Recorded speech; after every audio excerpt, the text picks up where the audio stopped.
साक्षात् परब्रह्म तस्मै श्री गुरुवे नमः। अखण्डमण्डलाकारं व्याप्तेन चराचरं तत्पदं दर्शितं देवं तं नमामि गुरुदेव। बोले गुरु भगवान की जय। ओम गजाननं भूतगणाधिसेवितं कपित्थजम्बूफलचारुभक्षणं उमासुतं शोकविनाशकारितं नमामि विघ्नेश्वरपादपङ्कजं। बोले गणपति गजानन भगवान की जय। सर्वमंगलमंगल्ये शिवे सर्वार्थसाधिके शरण्ये त्र्यंबके गौरी नारायणी नमस्ते। शरणागतदीनाथ परित्राणपरायणे सर्वशास्त्र हरिदेवी नारायणी नमस्ते। बोले जगदम्बा मैया की जय, अम्बा मैया की जय। बोले सच्चे दरबार की जय। ओम कर्पूर गौरम करुणावतारम संसारिसारम भुजगेन्द्रहारम सदा वसंतं हृदयारविन्दे भवं भवानी सहितं नमामि। ओम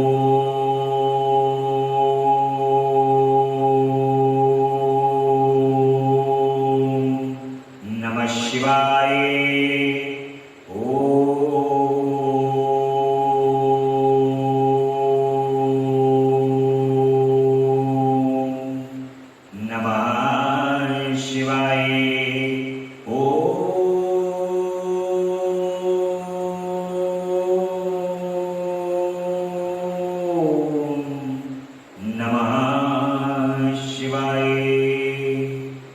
शंकर भगवान की जय। महामृत्युंजय भगवान की जय। भगवान श्री गुरुदेव की असीम अनुकंपा से माता पिता के आशीर्वाद, जगदम्बा पराअंबा पराशक्ति की परम सानिध्यता, उनकी परम कृपा, भगवान भोलेनाथ की परम कृपा से आप सभी भक्तों के भाग्य के कारण भगवान की अमृतमयी कथा का आज 7वां दिवस है। प्रभु परम कृपा करते हैं, परम आनंद, परम कृपा के साथ भगवान ध्यान भी देते हैं। अपने भक्तों पर इतना निर्मलता से, और हमें ऐसा लगता है कि करोड़ों अरबों लोगों की 6.5 अरब 7 अरब के आसपास इस पूरी दुनिया की आबादी है। मनुष्य, पशु नहीं, मनुष्यों की आबादी लगभग 6.5 अरब से लेकर के 7 अरब के आसपास है दुनिया में। और हम सोचते हैं कि इन 7 अरब में हम ही केवल क्यों चुने हुए हैं, भगवान केवल उन्हीं को दे। परंतु मेरे प्रभु भोलेनाथ और जगदम्बा इतने दयालु हैं, इतने दयालु हैं कि उनमें से भी तुम्हें 7 अरब में से भी तुम्हें छांट लेते हैं कि तुम मेरी कथा को सुनो, इस कथा का अमृत रूपी श्रवण करो, और तुम मेरी कथा का गुणगान करो, और तुम मेरी कृपा को प्राप्त करके मेरे नाम का उच्चारण करो। इस प्रकार की कृपा जब भगवान स्वयं आपको पात्र मान करके करने लगते हैं, तब भगवान की कथा को सुनने का सौभाग्य प्राप्त होता है। और ये अमृत आज 7वां दिवस है। इस अमृत को आपके कर्ण में पहुंचने में, परम भक्ति में, परम हृदय, परम करुणा में भगवान के नाम का स्मरण केवल करते चले जाइए। ये कथा उस नाम के स्मरण के साथ साथ आपके हृदय में मानो ऐसे पहुंचती रहेगी जैसे किसी प्रिंटिंग प्रेस के अंदर ये छपाई हुई। बस आप उनके नाम का स्मरण करते रहिए, उनको याद करते रहिए, इसमें कोई शब्द आपको समझ में आए अथवा ना आए, बस एक चीज आपको ध्यान रखनी चाहिए कि आपको प्रभु का नाम का स्मरण अवश्य समझना है कि उनका नाम क्या है। उनके नाम की जो भगवान के नाम की जो हमारे लिए महत्ता है, वो महत्ता हमें समझ में आनी चाहिए कि प्रभु के नाम का महत्व क्या है। जब भक्त भगवान के नाम का महत्व समझ लेता है तब वो उनको कभी पकड़ के छोड़ता नहीं। इसलिए भगवान की सप्तम दिवस की ये कथा है। धीरे धीरे धीरे धीरे करके श्रावण मास के सभी दिन पूर्ण होंगे और कथा विश्राम की ओर जाएंगी और उस समय पर आपको अपने हृदय को पूर्ण रूप से उस दिन तक भगवान के लिए समर्पित करना है। भगवान के नाम स्मरण के लिए अपने आप को लगा देना है। बस यही इस कथा का उद्देश्य होना चाहिए, क्योंकि यदि वो आ गए, देखिए जब भगवान ही आ गए तो अब तुम उनसे चाहिए क्या? लोग कहते हैं कि भगवान आ जाएंगे तो मैं उनसे ये मांगूंगा, भगवान से कहूंगा कि प्रभु धन वैभव यश कीर्ति मान सम्मान पद प्रतिष्ठा सब प्रदान कर दो, तथास्तु कह दो भगवान से। लेकिन एक बात आप मुझे बताइए, जो तीनों लोगों को देने की जिनके पास सामर्थ्य है, जो तीनों लोगों को एक ही क्षण में हमें दे सकते हैं, यदि वो ही आ गए तो अब हमें क्या आवश्यकता है? क्या हमारे जीवन में किसी वस्तु की आवश्यकता बचती है? नहीं बचती। लेकिन वो खुद चाहते हैं कि तुम उनसे कुछ ऐसी चीज मांग लो जिससे बच्चा जैसे खिलौने के लिए रोता है, वो खिलौना उसको दे दो तो वो बालक चुप हो जाए। उसी प्रकार से प्रभु कहते हैं कि जो भी मांगना है मांग लो, अन्यत्र जो मांगना है वो मांग लो, वो सब दे दूंगा, परंतु मुझे मांग लिया तो पता पड़ेगा। इसलिए मांगना है तो उनसे कहो कि तुम कहीं मत जाओ। जब तुम रहोगे मेरे पास तो मेरे पास किसी चीज की कमी नहीं रहेगी प्रभु, क्योंकि जो भी आपकी कृपा से जो मेरे पास आ जाएगा, जो आपकी कृपा से जब आपकी सानिध्यता मुझे मिलेगी तो वो आपकी कृपा से मिलेगी। जो भी मुझे प्राप्त होगा वो सब कुछ आपकी कृपा से प्राप्त होगा, क्योंकि आप जब बैठे होगे मेरे पास तो आपको पता होगा कि इनको अब खाने की आवश्यकता है तो इनको भोजन दे दो, इनको टहलने की आवश्यकता है तो इन्हें बाहर जाने दो। तो प्रभु उस समय पर आपको सारी व्यवस्था स्वतः ही अपने आप कर देंगे, फिर आपको कहने की आवश्यकता नहीं पड़ेगी। भगवान के जो भक्त होते हैं ना, बड़े अड़ियल होते हैं। भगवान के भक्त बड़े अड़ियल होते हैं। वो कहते हैं हमें ना पता कि लाला को ना पता कि हमारी क्या जरूरत है, क्या जरूरत है, हम क्यों लाला को बताए। तो भगवान के जो भक्त होते हैं बड़े अड़ियल होते हैं। ऐसे ही प्रभु को बस केवल अपना बना लो। जब वो अपने बन जाएंगे, प्रयास किसका करना है? अपना बनाना। जब हम उनको अपना बना लेंगे तो फिर कुछ भी नहीं बचेगा, फिर सब कुछ आपके सामने ही होगा, सब कुछ देने वाले ही आपके सामने होंगे, तो कुछ नहीं बचेगा। इसलिए भगवान की इस अमृतमय कथा को सुनकर के अपने हृदय में उनकी भक्ति, उनका प्रेम, इतने प्रेम, इतना प्रेम, इतना हृदय, इतनी मधुरता अपने हृदय के अंदर भर लो कि सामने वाले को रोकना ही ना पड़े, वो रुक ही ना पाए। कम से कम इतनी मधुरता आपके अंदर अगर हृदय के अंदर है तो भगवान जो है वो अपने स्थान पर रुक नहीं सकते, वो आपके समक्ष उनको आना है। इतनी मधुरता यदि आप अपने हृदय में कर लोगे, यही इस कथा का उद्देश्य है। भगवान के पार्थिव पूजन का वर्णन चल रहा था। सोमवार को, प्रत्येक सोमवार को भगवान का पार्थिव पूजन हो रहा है यहाँ पर भी। जो कथा सुन रहे हैं भक्त, यदि वे सुबह 8 बजे से लेकर के 10:30 बजे तक प्रत्येक सोमवार को भगवान के पार्थिव पूजन का आनंद लेना चाहते हैं, भगवान के नाम का आनंद लेना चाहते हैं, तो वे पार्थिव पूजन में सुबह आ सकते हैं। और ऐसा ही कल भगवान के पार्थिव पूजन का महत्व बताया था। आज की कथा में बंधन और मोक्ष का क्या विवेचन है, शिव पूजा का उपदेश क्या है, लिंग आदि में शिव पूजन का क्या विधान होना चाहिए, और भस्म स्वरूप निरूपण और महत्व क्या है भगवान का, और गुरु शब्द की व्युत्पत्ति तथा शिव के भस्म धारण का क्या रहस्य है, ये आज की कथा में हमें सुनने को प्राप्त होगा। ऋषि लोग कहते हैं कि सर्वज्ञों में श्रेष्ठ सूची बंधन और मोक्ष का स्वरूप क्या है, ये हमें बताइए।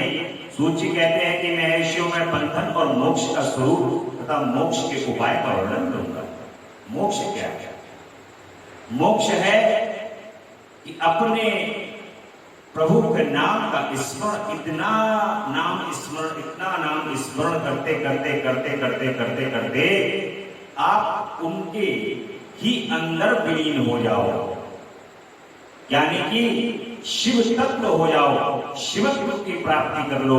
जो शिव है वही आप हैं, जो आप हैं वही शिव हैं। जब दोनों एक हो जाओ तो इसी को मोक्ष कहा जाता है, क्योंकि मोक्ष का सब अर्थ ही केवल ये है कि भगवान शिव के अंदर से जो निकला हुआ अंश है वो उन्हीं के अंदर ही समाहित हो जाए, यही मोक्ष है। और वो मोक्ष लेने के बाद जन्म और मरण का बंधन से प्राणी मुक्त हो जाता है। भगवान की देखिए जन्म और मरण के बंधन से मुक्त हो जाता है, परंतु पता है क्या है, भगवान पता है अपने जो भक्त हैं आइटम, ये भक्त हैं उनके आइटम, और ये आइटम कभी वो खत्म नहीं करते।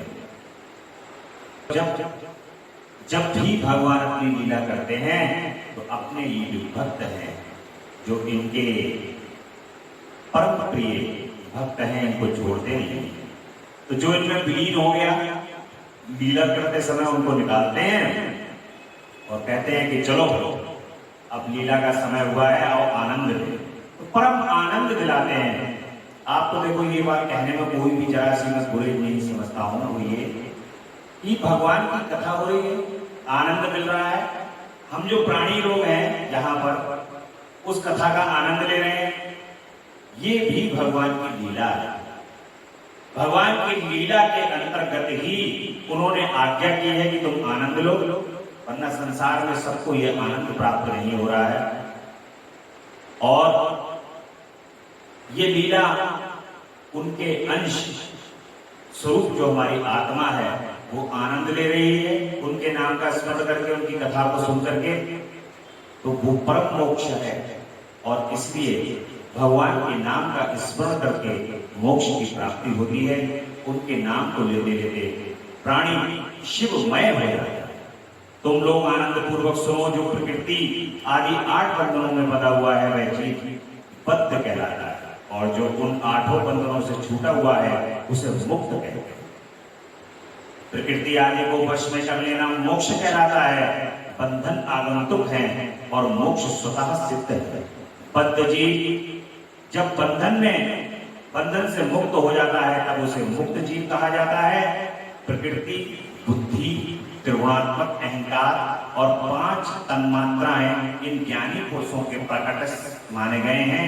प्रकृति आदि 8 तत्वों के समूह से देह की उत्पत्ति होती है। देह से कर्म उत्पन्न होता है और फिर कर्म से नूतन देह की उत्पत्ति होती है। इस प्रकार बारंबार जन्म और कर्म होते रहते हैं। शरीर को स्थूल, सूक्ष्म और कारण के भेद से 3 प्रकार का जानना चाहिए। देखिए शरीर 3 प्रकार का होता है। पहला शरीर स्थूल, जो ये हमारा हाड़ मांस का बना हुआ है। दूसरा शरीर सूक्ष्म शरीर है, इसके अंदर भी एक शरीर है जिसको सूक्ष्म शरीर कहते हैं। और तीसरा जो शरीर है उसको कारण कहा जाता है। कारण, जब ये शरीर छूट जाता है तो सूक्ष्म शरीर होता है, 13 दिन तक सूक्ष्म शरीर रहता है, उसके बाद कारण बन जाता है। और स्थूल शरीर जगत अवस्था में व्यापार कराने वाला सूक्ष्म शरीर और स्वप्न अवस्था में इंद्रिय भोग प्रदान कराने वाला सूक्ष्म जो शरीर है, हमारी सूक्ष्म आत्मा है, वो कहीं भी हमें स्वप्न के अंदर चली जाती है, कहीं भी वो आती है।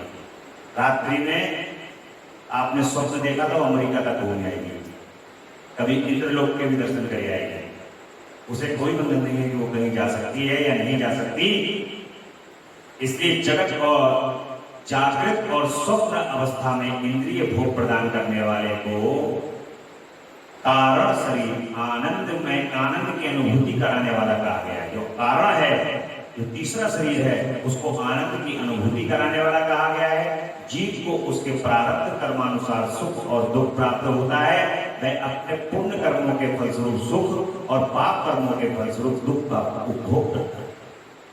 अतः कर्म पास से बना हुआ जीव अपने त्रिविध शरीर से होने वाले शुभाशुभ कर्मों द्वारा सदा चक्र की भांति बारंबार घुमाया जाता है। इस चक्रवत भ्रमण की निवृत्ति के लिए चक्रकर्ता का स्तंभन एवं आराधन करना चाहिए। प्रकृति आदि जो 8 पाश बताए गए हैं, उनका समुदाय ही महाचक्र है, और जो प्रकृति से परे है वे परमात्मा शिव हैं। भगवान महेश्वर ही प्रकृति आदि महाचक्र के कर्ता हैं, क्योंकि वे प्रकृति से परे हैं। जैसे बकायन नामक वृक्ष का थाला जल को पीता और उगलता है, उसी प्रकार शिव प्रकृति आदि को अपने वश में कर उस पर शासन करते हैं। उन्होंने सबको वश में कर लिया है, इसलिए वे शिव कहे गए हैं। शिव ही सर्वज्ञ परिपूर्ण और निष्प्रह है। सर्वज्ञता, तृप्ति, अनादि बोध, स्वतंत्रता, नित्य अलुप्त शक्ति से संयुक्त होना और अपने भीतर अनंत शक्तियों को धारण करना महेश्वर के इन 6 प्रकार के मानसिक ऐश्वर्यों को केवल वेद जानता है। अतः भगवान शिव के अनुग्रह से ही प्रकृति आदि 8 तत्व वश में होते हैं। भगवान शिव का कृपा प्रसाद प्राप्त करने के लिए उन्हीं का पूजन करना चाहिए। भगवान शिव का पूजन करके उनका कृपा प्राप्त करनी चाहिए। और यदि कहें शिव तो परिपूर्ण है, निष्प्रह है, उनकी पूजा कैसे हो सकती है, तो इसका उत्तर यह है कि भगवान शिव के उद्देश्य से उनकी प्रसन्नता के लिए किया हुआ सत्कर्म उनके कृपा प्रसाद को प्राप्त कराने वाला होगा। शिवलिंग में, शिव की प्रतिमा में तथा शिव भक्त जनों में शिव की भावना करके उनकी प्रसन्नता के लिए पूजा करनी चाहिए। यह पूजन शरीर से, मन से, वाणी से और धन से भी किया जा सकता है। उस पूजा से महेश्वर शिव जो प्रकृति से परे हैं, पूजक पर विशेष कृपा करते हैं और उनका ये कृपा प्रसाद सत्य होता है। शिव की कृपा से कर्म आदि सभी बंधन अपने वश में हो जाते हैं। कर्म से लेकर प्रकृति पर्यंत सब कुछ जब वश में हो जाता है, तब ये जीव मुक्त कहलाता है और स्वरात्मा स्वरूप विराजमान होता है। परमेश्वर शिव की कृपा से जब कर्म जनित शरीर अपने वश में हो जाता है, तब भगवान शिव लोक में निवास कर सौभाग्य प्राप्त होता है। इसी को सालोक मुक्ति कहते हैं। जब तन्मात्राएं वश में हो जाती हैं, तब जीव जगदम्बा सहित शिव का सामिप्य प्राप्त कर लेता है। यह सामिप्य मुक्ति है। उसके आयु आदि और क्रिया आदि सब कुछ भगवान शिव के समान हो जाते हैं। भगवान का महाप्रसाद प्राप्त होने पर बुद्धि भी वश में हो जाती है और बुद्धि प्रकृति का कार्य है। उसका वश में होना शास्त्रीय मुक्ति कहलाती है। पुनः भगवान शिव का महान अनुग्रह प्राप्त होने पर प्रकृति वश में हो जाएगी। उस समय भगवान शिव का मानसिक ऐश्वर्य बिना यत्न के ही प्राप्त होगा। सर्वज्ञता और तृप्ति आदि जो शिव के यश बने हैं, उन्हें पाकर मुक्त पुरुष अपनी आत्मा में ही विराजमान होता है। वेद और शास्त्रों में विश्वास रखने वाले विद्वान पुरुष इसी को सायुज्य मुक्ति कहते हैं। इस प्रकार लिंग आदि में शिव की पूजा करने से क्रमशः मुक्ति स्वतः प्राप्त हो जाती है। इसलिए शिव का कृपा प्रसाद प्राप्त करने के लिए तत्व संबंधी क्रिया आदि के द्वारा उन्हीं का पूजन करना चाहिए। शिव क्रिया, शिव तप, शिव मंत्र जप, शिव ज्ञान, शिव ध्यान के द्वारा सदा उत्तरोत्तर अभ्यास बढ़ाना चाहिए। प्रत्येक प्रातः काल से रात को सोते समय तक और जन्म काल से लेकर मृत्यु प्रांत तक सारा समय भगवान शिव के चिंतन में ही बिताना चाहिए। सदोजादादि मंत्रों द्वारा नाना प्रकार के पुष्पों से जो भगवान शिव की पूजा करता है, वह शिव को प्राप्त होगा। इस प्रकार भगवान शिव का जैसा प्रारंभ से ही हम कहते आ रहे हैं इस कथा के माध्यम से, इस कथा का सार ही है कि उनके नाम का स्मरण से प्रेम करो, उनकी कथा को सुन करके अपने हृदय में उनको ऐसे स्थापित कर लो कि तुम शिवमय हो जाओ, शिव हो जाओ, शिव तत्व हो जाओ। और ऋषि कहते हैं कि उत्तम व्रत का पालन करने वाले सूर्य जी, लिंग आदि में शिव जी की पूजा का क्या विधान है, ये हमें बताओ। भगवान शिव की शिवलिंग की पूजा का विधान आपने सुना था, अभी पीछे आपको बताया था। जिस प्रकार से भगवान शिव के पूजा का विधान आपने षोडशोपचार से भगवान शिव का पूजन आप कर रहे थे, पार्थिव पूजन भगवान का, उसी प्रकार से फिर से सूत जी महाराज यहाँ पर वर्णन कर रहे हैं और उन्होंने पूरा वर्णन करके पूजा का जो महत्व है वो बताया है भगवान शिव के पूजन का। और जन्म मरण के द्वंद्व से मुक्ति हो जाती है जो भगवान शिव का पूजन करता है। तो बड़े प्रेम और भाव से कल सोमवार है और सोमवार को भगवान का बड़े प्रेम से भाव से, देखिए ये सौभाग्य कब प्राप्त होगा, ये सौभाग्य आपको प्राप्त हुआ आपके पास शरीर है। जब तक शरीर है तब तक ये सब कुछ करने का सौभाग्य आपको प्राप्त होगा। और जब समय पूर्ण होने पर ये शरीर नहीं रहता है, उस समय पर प्राणी ऐसा कुछ भी नहीं कर पाता। इसलिए जब तक भगवान ने ये शरीर हमें माध्यम दिया है, शरीर जो है क्या है, माध्यम। जैसे किसी एक स्थान से दूसरे स्थान जाने के लिए आपको काय की आवश्यकता होती है, माध्यम की, माध्यम बनती है उस समय गाड़ी। उसी तरीके से ये शरीर है, ये शरीर आपको इस मृत्यु लोक से शिव लोक में पहुंचाने का कार्य करेगा। ये शरीर जो है ये माध्यम है। और जितनी अच्छी गाड़ी चला लोगे, जितनी अच्छी ड्राइविंग कर लोगे, बस समझ लो उतनी अच्छी तरीके से शिवलोक में पहुंच जाओगे बड़े आराम से ड्राइविंग करके। और जितनी खतरनाक गाड़ी चलाओगे, उल्टी सीधी चलाओगे, बीच में क्या हो जाएगा, एक्सीडेंट हो जाएगा। इसलिए भगवान शिव ये जो माध्यम दिया है, ये शरीर दिया है, ये गाड़ी है। कहते नहीं हमारी जिंदगी की गाड़ी चल रही है, तो ये जिंदगी की गाड़ी जो भगवान ने दी हुई है, इसको बड़ा अच्छा ड्राइव करो। और अच्छा ड्राइवर वही है जो केवल तीर्थ स्थानों के दर्शन कराएगा और केवल तीर्थ स्थान में जाएगा। अच्छा ड्राइवर है, अच्छे ड्राइवर बनो, भगवान के पास पहुंचो। और इस शरीर का माध्यम है, इस शरीर के माध्यम से आपको कर्म भी करना है और इस शरीर के माध्यम से आपको उनकी प्राप्ति भी करनी है। दोनों ही कार्य करने हैं। इसलिए लग जाओ, जुट जाओ, लक्ष्य से भटको नहीं। और भगवान शिव के कार्य को, जन्म और मरण द्वंद्व को भगवान शिव के मायने ही अर्पित किया गया है। जो इन दोनों को शिव की माया को ही अर्पित कर देता है वह फिर शरीर के बंधन में नहीं पड़ता। जब तक शरीर रहता है तब तक जो क्रिया के लिए अधीन है वह जीवबद्ध कहलाता है। स्थूल, सूक्ष्म और कारण तीनों शरीरों को वश में कर लेने पर जीव का मोक्ष हो जाता है।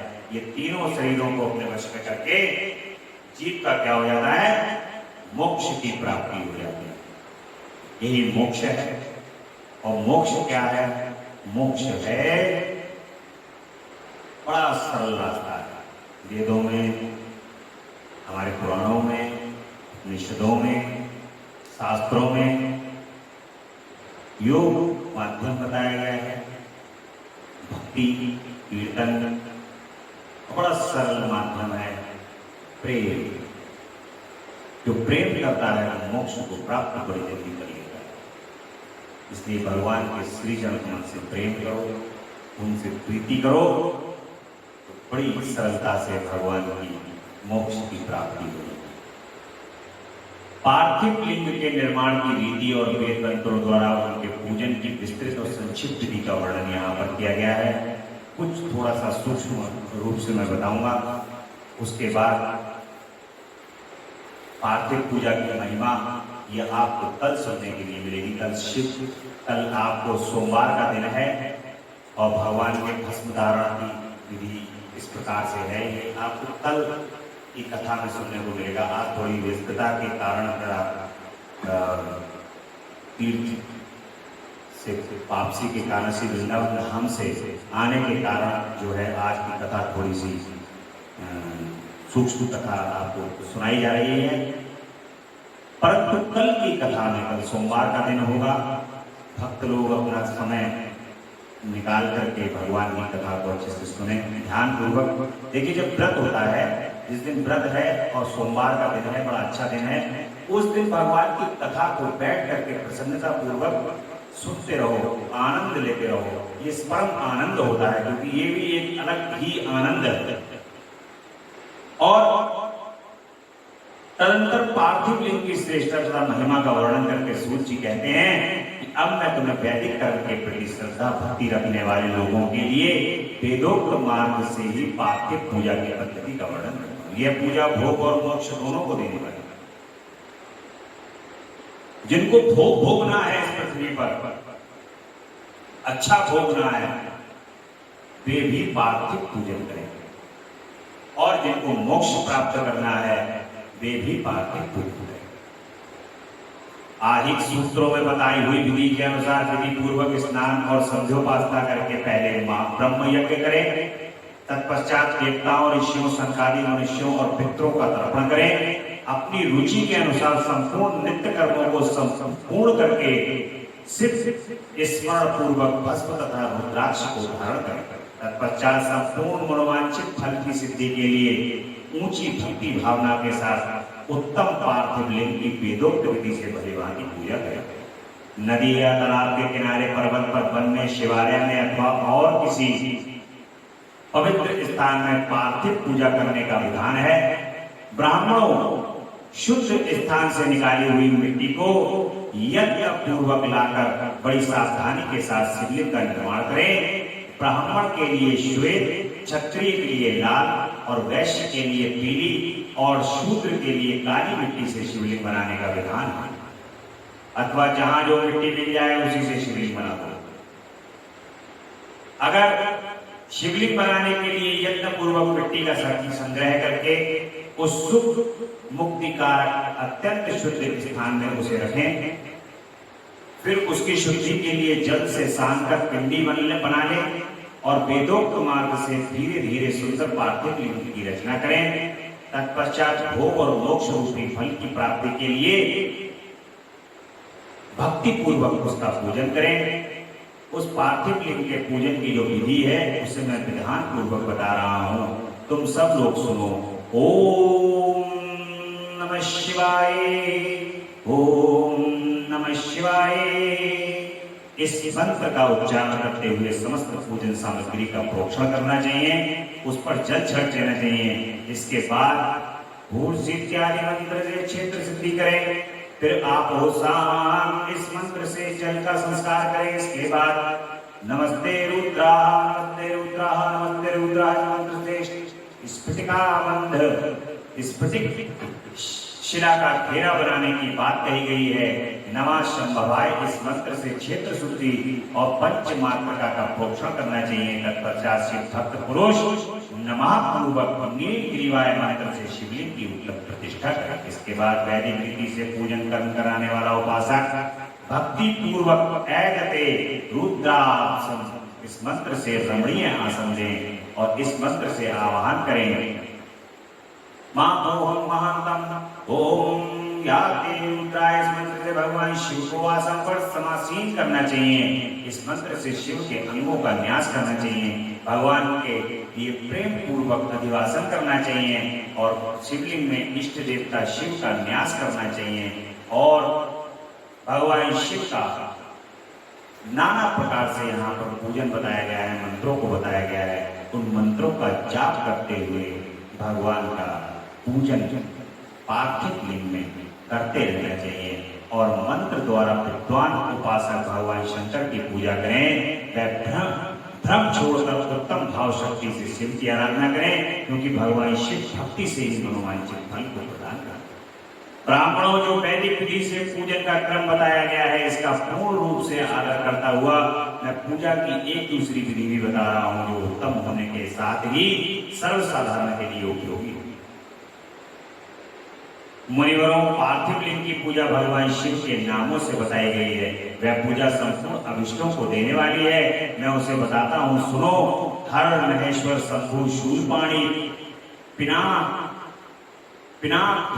शिव, पशुपति और महादेव, ये क्रमशः शिव के 8 नाम कहे गए हैं। इनमें से प्रथम नाम के द्वारा अर्थात ओम हराय नमः का उच्चारण करके पार्थिव लिंग बनाने के लिए मिट्टी को लेकर के आए। ओम दूसरे नाम अर्थात ओम महेश्वराय नमः का उच्चारण करके लिंग निर्माण करें। फिर ओम शंभवे नमः बोलकर उस पार्थिव लिंग की प्रतिष्ठा करें। तत्पश्चात ओम शूलपाणे नमः कहकर भगवान पार्थिव लिंग में भगवान शिव का आवाहन करें। ओम पिनाकघृषे नमः कहकर के भगवान शिव को नहलाएं। ओम शिवाय नमः बोलकर उनकी पूजा करें। ओम पशुपते नमः कहकर क्षमा प्रार्थना करें और अंत में ओम महादेवाय नमः कहकर आराध्य देव का विसर्जन कर दें। ये 8 नाम भगवान शिव के बताए गए हैं और बड़ा सरल उपाय है। इन 8 नामों में ऋषियों ने देखिए बहुत सरलता कर दी है हमारे लिए, और भगवान के ये 8 नामों को आप याद कर लें। और इन 8 नाम से ही भगवान कहकर आराध्य देव का विसर्जन कर दें और प्रत्येक नाम के आदि में ओम शब्द को अवश्य लगा दें। चतुर्थी विभक्ति के साथ नमः पद लगाकर बड़े आनंद और भक्ति भाव से पूजन संबंधी सारे कार्य करने चाहिए। षाक्षर मंत्र से अगन्यास और करन्यास की विधि भली भांति संपन्न करके फिर नीचे लिखे हुए अनुसार ध्यान करें। कैलाश पर्वत पर एक सुंदर सिंहासन के मध्य भाग में भगवान विराजित होते हैं, जिनके वाम भाग में माता है और उनसे सटकर बैठी हुई है। सनक नंदन और भक्तजन जिनकी पूजा कर रहे हैं तथा जो भक्ति भाव से दुख रूपी दावानल को नष्ट कर देने वाले हैं, अब प्रेमय भगवान शिव का चिंतन करना चाहिए। ध्यान करें, उनकी अंग कांति चांदी के पर्वत की भांति गौर है। भगवान शिव को जो है श्यामला दिखाया गया है, परंतु बड़े गोरे हैं भगवान। कर्पूर गौरम करुणावतारम संसारिशारम भुजगेन्द्रहारम। कर्पूर गौरव, कपूर के समान भगवान जो है वो सफेद है, और भगवान शिव को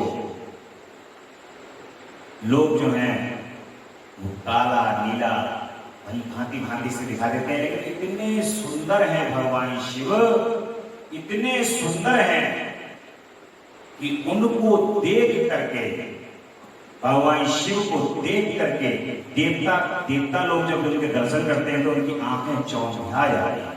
भगवान शिव के मुख को आंख खोल करके कोई व्यक्ति नहीं देख सकता, इतने सुंदर है भगवान शिव। कर्पूर गौरम करुणा, कैलाश पर्वत पर बड़ा अहो अपने हृदय के अंदर सोच करके देखो कि सिंहासन पर विराजित है कैलाश पर्वत पर, और जगदम्बा अम्बा पराशक्ति उनके बराबर में बैठी हैं। देवता लोग जो है वो उनका चमक बुला रहे हैं भगवान का, और भगवान जो है वो ऐसी करुणा बरसा रहे हैं, ऐसी करुणा बरसा रहे हैं कि सभी भक्तों के कष्टों का मान लो वो करुणा बरसा करके हरण कर ले रहे हैं। इस प्रकार का चित्रण जो है वो ऋषियों ने किया है। ऐसे भगवान को देखना, उनके मन का स्मरण कर लेने से ही हृदय भर आता है, वो अपना हृदय जो है वो गदगद हो जाता है उनका याद कर लेने से। उन देवताओं और उन गंधर्वों से, उन भक्तों से पूछो जिन्होंने भगवान के साक्षात स्वरूप दर्शन किए हैं, कैलाश पर्वत पर भगवान को देखा है। वो वर्णन नहीं किया जा सकता, वो बताया नहीं जा सकता। ऐसे करुणामय भगवान समस्त संसार पर कृपा करें, समस्त संसार की रक्षा करें। हे प्रभु, हम सभी भक्तिमय हों, आनंदमय हों, आपका चिंतन करें, आपका स्मरण करें, ऐसी कृपा हम पर बरसाओ। बारंबार हमसे आपका नाम हमारी जिह्वा पर बारंबार आए, ऐसी इस पर कृपा करो। ये कहते हुए दिन रात थको मत, भगवान से बस यही कहते रहो कि प्रभु ऐसी कृपा करो कि आपका जो नाम है ना वो इस जिह्वा पर स्वतः ही आ जाए, अपने आप ही चलता रहे, अपने आप ही बहता रहे, अपने आप ही सांस के साथ चले। ऐसी भगवान की श्री चरण कमल में प्रार्थना करो। ये मत कहो कि प्रभु हमें ऐसा कर दो, हमें वैसा कर दो, ये नहीं। भगवान से ये कहो कि ऐसी कृपा कर दो प्रभु, ये नाम चलता रहे, ये नाम बहता रहे, ये नाम सांस के साथ बहे, ये सांस निकले तो आपका नाम बहे, ऐसी कृपा। और मुकुट को धारण किए हुए हैं भगवान, रत्नों के आभूषण धारण किए हुए हैं, श्री अंग और उद्दसित हो उठते हैं। उनके 4 हाथों में क्रमशः परशु, मृग मुद्रा, वर एवं अभय मुद्रा सुशोभित है। वे सदा प्रसन्न रहते हैं, कमल के आसन पर बैठे हैं। हमारे प्रभु बड़े प्रसन्न हैं। देखो भगवान बड़े प्रसन्न चित्त रहते हैं, आनंद में रहते हैं। इसलिए जो भोलेनाथ का पूजन करे ना, उसे बड़ा प्रसन्न रहना चाहिए। जैसा हमारा प्रभु का स्वभाव है, हमारा स्वभाव भी वैसा है। हमारे भोलेनाथ जो है, लोग जो हैं वो उनको दिखाए हुए हैं कि ध्यान में बैठे। कोई कह रहा है कि प्रभु जो है वो नाना प्रकार के चीजें लोग खाते रहते हैं, परंतु वो प्रसन्न रहते हैं। अगर भोलेनाथ प्रसन्न है तो संसार प्रसन्न है। मैं आपको सही बता रहा हूं, इस संसार में प्रसन्नता और इस संसार में आनंद ही भोलेनाथ से उत्पन्न हुआ है। कमल के आसन पर भगवान बैठे हैं, देवता लोग चारों ओर खड़े होकर उनकी स्तुति कर रहे हैं। भगवान खड़े बैठे हैं सिंहासन पर और देवता लोग जो है वो उनकी नाना प्रकार से स्तुति कर रहे हैं कि कैसे ही तेरे प्रभु आंख इधर को कर लें, हमारी ओर देख लें। देवता भांति भांति से भगवान के नामों का उच्चारण कर रहे हैं। और वे इस विश्व के आदि हैं, बीज रूप हैं तथा सबका समस्त भय को भर लेने वाले। जो भगवान शिव हैं वो इतना सा भी भय अपने भक्तों के हृदय में रखने नहीं। भय खाने की आवश्यकता नहीं है, क्योंकि भगवान शिव तो अपने भक्तों का सबसे पहले भय का ही हरण, भय को हर लेते हैं। और उनके 5 मुख हैं और प्रत्येक मुखमंडल में 3-3 नेत्र हैं। 5 मुख हैं और भगवान के 3-3 नेत्र हैं। इस प्रकार ध्यान तथा उत्तम पार्थिव लिंग का पूजन करके गुरु के दिए हुए पंचाक्षर मंत्र का विधि पूर्वक जप करें। विप्रगणों, विद्वान पुरुष को चाहिए कि वह देवेश्वर शिव को प्रणाम करके नाना प्रकार की स्तुतियों द्वारा उनका स्तंभन करें तथा शतरुद्र प्रिय का पाठ करें। तत्पश्चात अंजलि में अक्षत और फूल लेकर उत्तम भक्ति भाव से निम्नांकित मंत्रों को पढ़ते हुए प्रेम और प्रसन्नता के साथ भगवान शंकर से इस प्रकार प्रार्थना करें कि हे प्रभु, सबको सुख देने वाले कृपा निधान भूतनाथ शिव, मैं आपका भक्त, मैं आपके गुणों में ही मेरे प्राण बसते हैं। जो आपके गुण हैं, जैसा आपके गुण है प्रभु, उनके अंदर तो मेरे प्राण बसते हैं, अथवा आपके गुण ही मेरे प्राण हैं। मेरे जीवन सर्वस्व हैं, मेरे चित्त सदा आपके ही चिंतन में लगा हुआ है। ये जान करके मुझ पर प्रसन्न होइए प्रभु, मुझ पर कृपा कीजिए। हे भोले, मैंने अनजाने में अथवा जानबूझकर यदि कभी आपका जप और पूजन नहीं किया हो तो आपकी कृपा से वह सफल हो जाए। गौरीनाथ, मैं आधुनिक युग का महान पापी हूँ, पतित हूँ, और आप सदा से ही परम महान पतित पावन हैं। और इस बात का विचार करके आप जैसा चाहें वैसा करें महादेव। सदा से वेदों, पुराणों, नाना प्रकार के शास्त्रीय सिद्धांतों और विभिन्न महर्षियों ने भी अब तक आपको पूर्ण रूप से नहीं जाना। वेदों, पुराणों, उपनिषदों ने आपको जाना नहीं। लेकिन एक बात मैं यहां पर कहूंगा, भक्तों ने पूरा किया। भगवान से अगर मिलना तो भक्त को पकड़ लो। मेरे पापा लगातार एक बात कहा करते थे, वो ये थी कि भक्त जो है वो भगवान की पताका, क्या है? पताका। पताका निकलती हुई आगे जाएगी तो पीछे सिंहासन आ रहा होगा, उस पर विराजित होकर के भगवान पीछे आ रहे होंगे। तो ये भक्त जहां होगा वहां पीछे पीछे, अगर कोई भक्त जा रहा होगा तो पीछे पीछे ये भी आ रहे होंगे, दौड़े दौड़े, भागे भागे पीछे पीछे ये भी आ रहे होंगे। जैसे हरे रामा राम रामा राम रामा हरे हरे, हरे रामा हरे रामा राम रामा हरे हरे, हरे कृष्णा कृष्णा कृष्णा हरे हरे। ऐसे करते हुए सैकड़ों भक्त भगवान के परम भक्त, परम भगवान के नाम का उच्चारण करते हुए भक्त चलते रहते हैं और पीछे से नाना प्रकार के वेशों को धारण करके भगवान उनके पीछे पीछे भागते हैं। और ये पताका जो है ये बताती है कि पीछे से जो है आ रहे हैं प्रभु, आ रहे हैं। ये पताका आगे चलती है और पीछे बताती है कि प्रभु आ रहे हैं।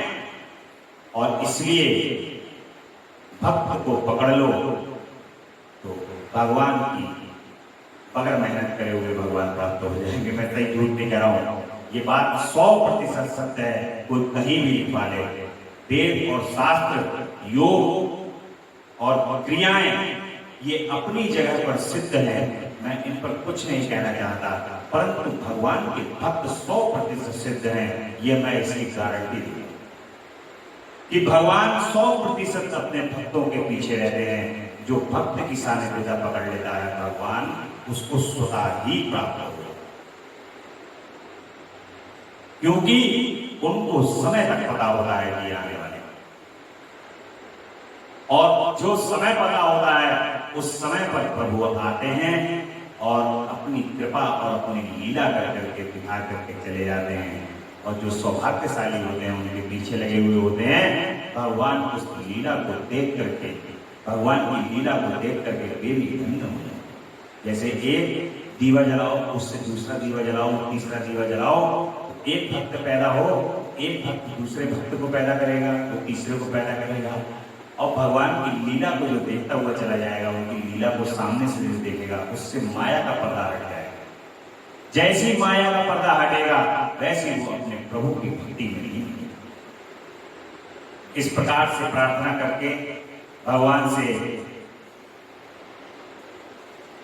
जैसे मुझसे प्रभु पूर्ण रूप, मैंने आपका पूर्ण रूप नहीं जाना, महेश्वर मैं जैसा हूं वैसा ही उसी रूप में संपूर्ण भाव से आता हूं, आपके आश्रित हूं, इसलिए आप से रक्षा पाने के लिए योग्य हूं। हे भोलेनाथ मुझ पर प्रसन्न होइए। हे प्रभु, मुनि इस प्रकार प्रार्थना करके हाथ में लिए हुए अक्षत और पुष्प को भगवान शिव के ऊपर चढ़ा देना चाहिए। शंभुदेव को भक्ति भाव से विधि पूर्वक साष्टांग प्रणाम करना चाहिए। तदंतर शुद्ध बुद्धि वाला उपासक शास्त्रों की विधि से इष्ट देव की परिक्रमा करे, फिर श्रद्धा पूर्वक स्तुतियों द्वारा देवेश्वर शिव की स्तुति की। इसके बाद गले से अव्यक्त शब्द का उच्चारण कर पवित्र एवं विनीत चित्त वाला साधक भगवान शिव को प्रणाम करे, फिर आनंद पूर्वक विज्ञप्ति करे और उसके बाद विसर्जन।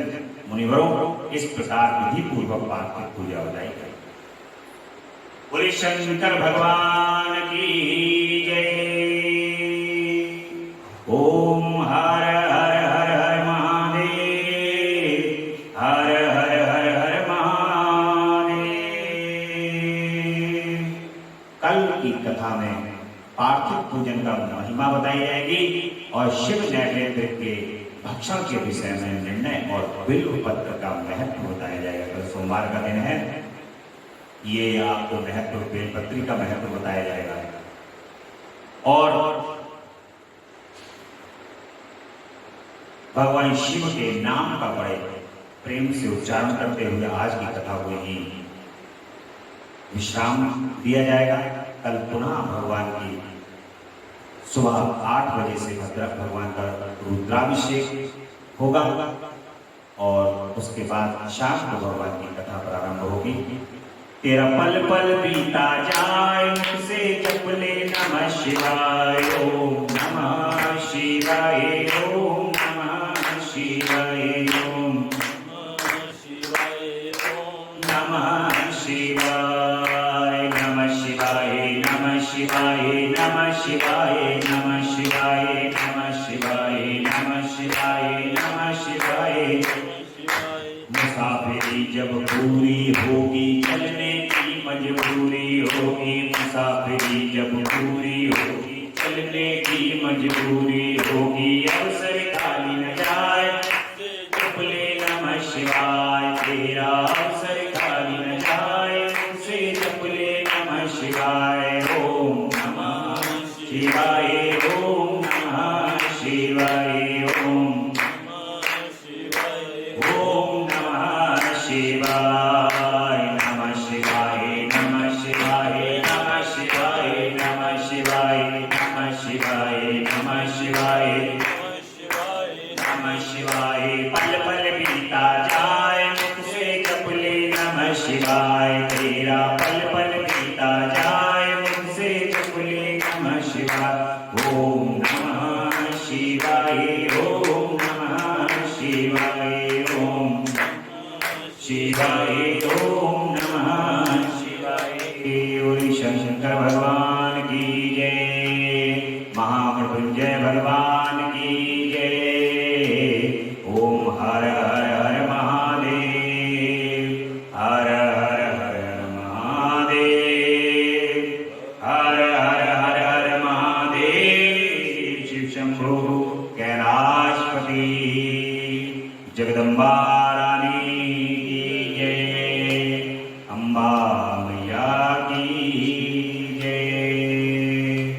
कथा आप शिवम मिश्रा है भक्ति रस पर सुन रहे हैं। पंडित राधे रमन टेलगढ़ ट्रस्ट के माध्यम से ये कथा आपको नित्य प्रतिदिन सुनने को प्राप्त हो रही है। बेल आइकॉन को दबा करके इस चैनल को सब्सक्राइब करें और नित्य कथा का परम आनंद उठाएं। बोले शंकर भगवान की